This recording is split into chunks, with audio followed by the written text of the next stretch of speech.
యెహెజ్కేలు 28వ అధ్యాయం.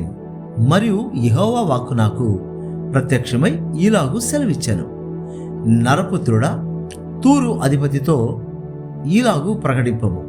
ప్రభువు యెహోవా సెలవిచ్చినదేమనగా, గర్విష్ఠుడవై నేనొక దేవతనైనట్టు సముద్రము మధ్యను నేను ఆసీనుడనై ఉన్నాను అని నీవనుకొనుచున్నావు. నీవు దేవుడవు కాక మానవుడవై ఉండియు దేవునికి తగినంత అభిప్రాయము కలిగి ఉన్నావు. నీవు దానియేలుల కంటే జ్ఞానవంతుడవు, నీకు మర్మమైనదేదీ లేదు.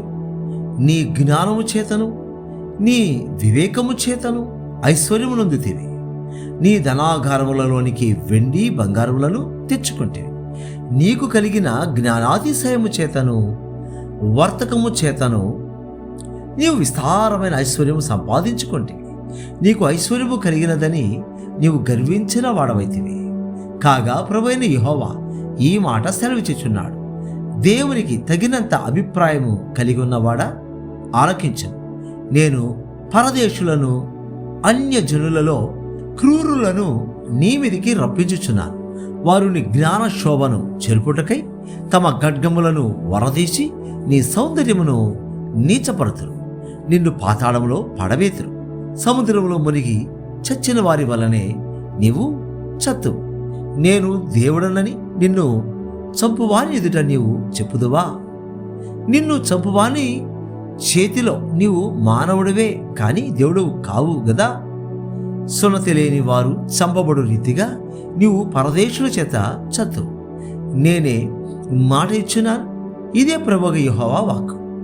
మరియు యెహోవా వాక్కు నాకు ప్రత్యక్షమై ఈలాగు సెలవిచ్చాను, నరపుత్రుడా, తూరు రాజును గూర్చి అంగలార్పు వచనమెత్తి ఈలాగు ప్రకటింపము. ప్రభువైన యెహోవా సెలవిచ్చినదేమనగా, పూర్ణ జ్ఞానమును సంపూర్ణ సౌందర్యమును గల కట్టడమునకు మాదిరివి దేవుని తోటయగు ఏదేనులో నీ వంటివి మాణిక్యము, గోమేధికము, సూర్యకాంతమణి, రక్తవర్ణపు రాయి, సులిమాని రాయి, మరకతము, నీలము, పద్మరాగము, మాణిక్యము అను అమూల్య రత్నములతోనూ బంగారముతోనూ నీవు అలంకరింపబడి ఉన్నావు. నీవు నియమింపబడిన దినమున పిల్లల గ్రోవులు వాయించు వారును నీకు సిద్ధమైరి. అభిషేకమునొందిన కెరూబువై యొక్క ఆశ్రయముగా నీవుంటివి. అందుకే నేను నిన్ను నియమించితిని. దేవునికి ప్రతిష్ఠింపబడిన పర్వతము మీద నీవు ఉంటివి. కాలుచున్న రాళ్ల మధ్యను నీవు సంచరించుచుంటివి. నీవు నియమింపబడిన దినము మొదలుకొని పాపము నీయందు కనబడు వరకు ప్రవర్తన విషయంలో నీవు యథార్థవంతుడుగా ఉంటివి. అయితే నీకు కలిగిన విస్తారమైన వర్తకము చేత లోపల నీవు అన్యాయము పెంచుకొని పాపము చేయిచూ వచ్చితివి. గనుక దేవుని పర్వతం మీద నీ ఉండకుండా నేను నిన్ను అపవిత్రపరిచితిని. ఆశ్రయముగా ఉన్న కెరూబు కాలుచున్న రాళ్ల మధ్యను నీవికను సంచరింపవు. నిన్ను నాశనము చేసి తిని నీ సౌందర్యము చూచుకొని నీవు గర్వించిన వాడవై నీ తేజస్సు చూచుకొని నీ జ్ఞానమును చెరుపుకుంటేవి. కావున నేను నిన్ను నేలను పడవేసేదను. రాజులు చూచుచుండగా నిన్ను హేళనకప్పగించేదను. నీవు అన్యాయముగా వర్తకము జరిగించి కలుగు చేసుకుని విస్తార దోషముల చేత నీవు నీ పరిశుద్ధ స్థలములను చెరుపుకొంటివి. గనుక నీలో నుండి నేను అగ్ని పుట్టించెదను, అది నిన్ను కాల్చివేయను. జనులందరూ చూచుచుండగా దేశము మీద నిన్ను బూడిదగా చేసేదను. జనులలో నిన్ను ఎరిగిన వారందరూ నిన్ను గూర్చి ఆశ్చర్యపడదురు. నీవు బొత్తిగా నాశనమై భీతికి కారణముగా ఉండు. మరి యెహోవా వాక్కు నాకు ప్రత్యక్షమై ఇలాగూ సెలవిచ్చాను, నరపుత్రుడా, నీ ముఖమును సీదోను పట్టణము వైపు త్రిప్పుకొని దాని గూర్చి ఈ సమాచారము ప్రవచింపు. ప్రభువగు యెహోవా సెలవిచ్చినదేమనగా, సీదోను పట్టణమా, నేను నీకు విరోధిని.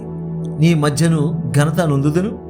నేను దాని మధ్య తీర్పు తీర్చుచు దానిని బట్టి నన్ను పరిశుద్ధ పరుచుకొనగా నేను యెహోవానై యున్నానని వారు తెలుసుకొందరు. నేను యెహోవానని వారు తెలుసుకున్నట్లు తెగులును రక్తమును దాని వీధులలోనికి పంపించెదను. నలుదిక్కుల దాని మీదకి వచ్చు ఖడ్గము చేత వారు హతులగుదురు. నేను ప్రభువగు యెహోవానని ఇశ్రాయేలీయులు తెలుసుకున్నట్లు వారు చుట్టూ నుండి వారిని తిరస్కరించుచు వచ్చిన వారిలో ఎవరినూ ఇక వారికి గుచ్చుకొను ముండ్లుగానైనను నొప్పించు కంపగానైనను ఉండరు. ప్రభువైన యెహోవా సెలవిచ్చినదేమనగా, జనులలో చెదరిపోయిన ఇశ్రాయేలీయులను నేను సమకూర్చి జనుల సమక్షమున వారి మధ్యను నన్ను నేను పరిశుద్ధపరచుకొందును. అప్పుడు నా సేవకుడైన యాకోబునకు నేనిచ్చిన తమ దేశముల వారు నివసించెదరు. వారు అందులో నిత్యముగా నివసించి ఇండ్లు కట్టుకొని ద్రాక్ష తోటలు నాటుకొందరు. వారి చుట్టూ ఉండి వారిని తిరస్కరించుచు వచ్చిన వారికందరికీ నేను శిక్ష విధించిన తర్వాత వారు నిర్భయముగా నివసించు కాలమున నేను తమ దేవుడైన యెహోవానై ఉన్నానని వారు తెలుసుకొందరు. యెహెజ్కేలు 29వ అధ్యాయము 10వ సంవత్సరము 10వ నెల 12వ దినమున యెహోవా వాక్కు నాకు ప్రత్యక్షమై ఇలాగు సెలవిచ్చెను. నరపుత్రుడా, నీ ముఖమును ఐగుప్తు రాజైన ఫరో వైపు తిరుపుకొని అతని గూర్చి ఐగుప్తు దేశమంతటిని గూర్చి ఈ సమాచారం ఎత్తి ప్రవచింపము. ప్రభువగు యెహోవా సెలవిచ్చినదేమనగా, ఐగుప్తు రాజైన ఫరో, నైలు నదిలో పండుకొని ఉన్న పెద్ద మొసలి, నేను నీకు విరోధిని, నైలు నది నాది, నేనే దాన్ని కలుగజేసి తిని అని నీవు చెప్పుకొనుచున్నావే. నేను నీ దవడలకు గాలములు తగిలించి నీ నదులలోనున్న చేపలను నీ పొలుసులకు అంటజేసి నైలులో నుండి నిన్నును నీ పొలుసులకు కంటిన నైలు చేపలన్నిటినీ బాటికి లాగెదను. నిన్నును నైలు నది చేపలన్నిటినీ అరణ్యములో పారబోసెదను. ఎత్తువాడును కూర్చువాడును లేక నీవు తెరపనేల మీద పడుదువు. అడవి మృగములకును ఆకాశ పక్షులకును ఆహారముగా ఇచ్చేదను. అప్పుడు నేను యెహోవానై ఉన్నానని ఐగుప్తీయులందరూ తెలుసుకుందరు. ఐగుప్తు ఇశ్రాయేలీయులకు రెల్లుపుల వంటి చేతి కర్ర ఆయను. వారిని చేత పట్టుకొనినప్పుడు నువ్వు విరిగిపోయి వారి ప్రక్కలలో గుచ్చుకొంటివి. వారు నీ మీద ఆనుకొనగా నీవు విరిగిపోయి వారి నడుములు విరిగిపోవుటకు కారణమైతివి. కాబట్టి ప్రభువైన యెహోవా ఈ మాట సెలవిచ్చుచున్నాడు, నేను నీ మీదకి ఖడ్గము రప్పించి మనుషులను పశువులను నీలో నుండి నిర్మూలము చేసేదను. ఐగుప్తు దేశము నిర్మానుష్యమై పాడుగా ఉండను. అప్పుడు నేను యెహోవానై ఉన్నానని వారు తెలుసుకొందురు. నైలు నది నాది, నేనే దాన్ని కలుగజేసితినని అతడు అనుకొనుచున్నాడు గనుక నేను నీకును నీ నదికిని విరోధినైతిని. ఐగుప్తు దేశమును మిగ్దోలు మొదలుకొని సెవేనే వరకు కూషు సరిహద్దు వరకు బొత్తిగా పాడు చేసి ఎడారిగా ఉంచెదను. దానిలో మనుషులు సంచరించరు, పశువులు తిరగవు. 40 సంవత్సరం అది నిర్నివాసముగా ఉండను. నిర్మానుష్యముగానున్న దేశముల మధ్యను ఐగుప్తు దేశమును పాడగునట్టుగా చేసేదను. పాడైపోయిన పట్టణముల మధ్యను దాని పట్టణములు 40 సంవత్సరములు పాడై ఉండను. ఐగుప్తీయులను జనములలోనికి చెదరగొట్టుదును, ఆయా దేశములకు వారిని వెళ్ళగొట్టుదును. ప్రభువైన యెహోవా ఈ మాట సెలవిచ్చుచున్నాడు. 40 సంవత్సరములు జరిగిన తర్వాత ఐగుప్తులు చెదరిపోయిన జనులలో నుండి నేను వారిని సమకూర్చెదను. చెరలో నుండి వారిని తోడుకొని పత్రోసు అను వారి స్వదేశములోనికి వారిని మరలా రప్పించెదను. అక్కడ వారు హీనమైన యొక్క రాజ్యముగా ఉందరు. వారికను జనముల మీద అతిశయపడకుండానట్లు రాజ్యములన్నిటిలో వారు హీనమైన రాజ్యముగా ఉందరు. వారు ఇక రాష్ట్రముల మీద ప్రభుత్వము చేయకున్నట్లు నేను వారిని తగ్గించేదను. ఇశ్రాయేలీయులు తాము చేసిన దోషము మనసులకు తెచ్చుకొని వారి తట్టు తిరిగినెడల ఐగుప్తీయులు ఇక వారికి ఆధారముగా ఉండరు. అప్పుడు నేను ప్రభువైన యెహోవానై ఉన్నానని వారు తెలుసుకొందురు. 27వ సంవత్సరము 1వ నెల 1వ దినమున యెహోవా వాక్కు నాకు ప్రత్యక్షమై ఇలాగూ సెలవిచ్చెను. నరపుత్రుడా, తూరు పట్టణము మీద బబులోను రాజైన నెబుకద్రెజరు తన సైన్యము చేత బహు ఆయాసకరమైన పని చేయించాను.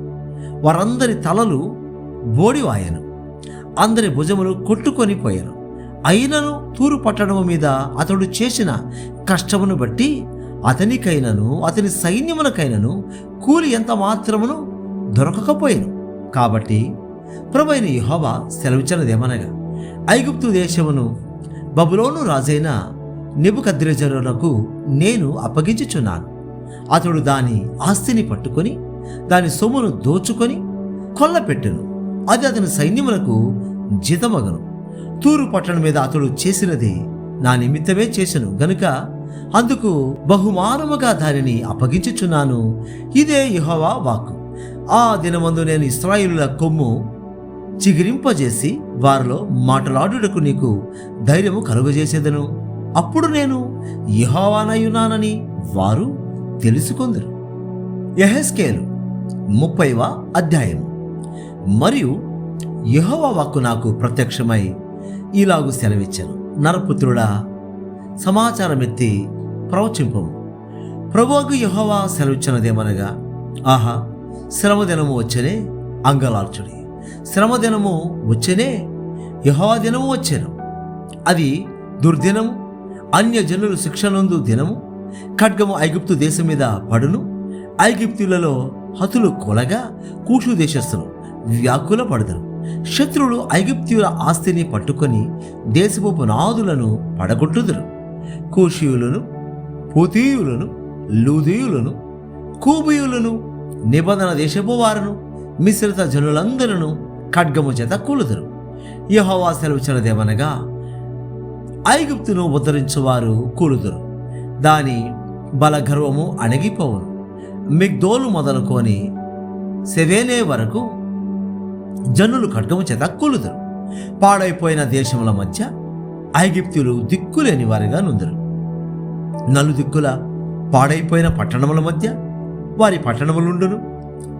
ఐగుప్తు దేశంలో అగ్ని రగులబెట్టి నేను దానికి సహాయకులు లేకుండా చేయగా నేను యెహోవానయున్నానని వారు తెలుసుకుందరు. ఆ దినమందు దూతలు నా ఎదుట నుండి బయలుదేరి ఓడలెక్కి నిర్విచారులైన కూషీయులను భయపెట్టుదురు. ఐగుప్తునకు విమర్శ కలిగిన దినమున జరిగినట్టు వారికి భయభ్రాంతులు పుట్టును. అదిగో అది వచ్చేయున్నది. ప్రభువైన యెహోవా సెలవిచ్చినదేమనగా, ఐగుప్తులు చేయు అల్లరి బబులోను రాజైన నెబుకద్రెజరు చేత నేను మాన్పించెదను. జనములలో భయంకరులకు తన జనులను తోడుకొని ఆ దేశమును లయపరచుటకు అతడు వచ్చును. ఐగుప్తులను చంపుటకై వారు తమ ఖడ్గములను వరదీసి హతమైన వారితో దేశమును నింపెదరు. నైలు నదిని ఎండిపోజేసి నేను ఆ దేశమును దుర్జనులకు అభివేసేదను.